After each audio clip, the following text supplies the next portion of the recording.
Si va con la quinta corsa, cavalli femmine di 4 anni sul miglio, in 7 dietro l'Autostart, Calypso SBF, Coco Axe, Classica Matto, Chanel DVS, Callas Griff, Coco GSO in prima fila, Chanel Jet in seconda. In chiusura la più appoggiata, Classica Matto numero 3, Francesco Facci.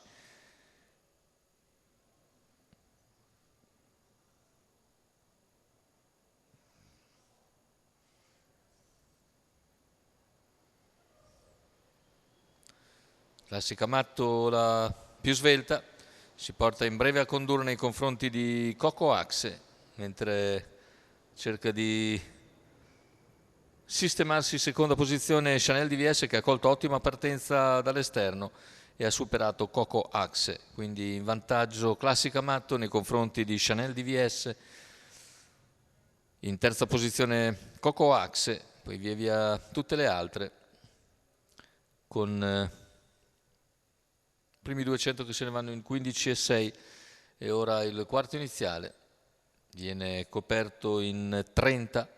All'esterno ha mosso intanto Coco Axe, che va all'esterno di Classica Matto e va ad impegnarla. Dopo 500 metri di gara le due prendono un po' di vantaggio in lotta, 600 iniziali in 46 scarsi.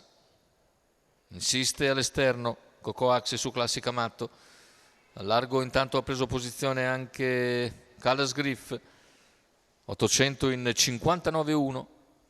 Insiste ancora Coco Axe a lato di Classica Matto, che difende la posizione alla corda. Più indietro Chanel DVS con all'esterno Callas Griff, che cerca di prendere la scia di Coco Axe dopo un chilometro coperto in 1:14,1. 500 alla conclusione, con Coco Axe che insiste su Classica Matto, che però replica ancora a 400 dal palo. Le due apparecchiate con Coco Axe che mette qualcosa davanti all'avversaria. Si avvicina anche Callas Griff, cavalli a 300 scarsi dal palo, con ancora le prese Classica Matto e Coco Axe. Completamento della curva, ingresso in retta d'arrivo, sta passando Coco Axe, ma sono tutte un po' stanche.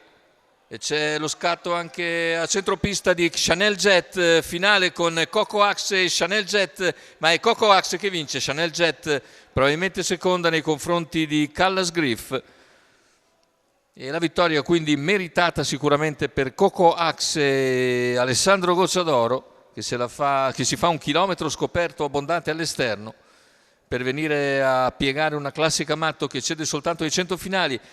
Nelle battute conclusive Coco Axe si difende dall'affondo di Chanel Jet, che finisce bene a centropista a piegare Callas Griff, a sua volta ottima terza, ma il successo è per Coco Axe, raddoppio quindi per Alessandro Gocciadoro.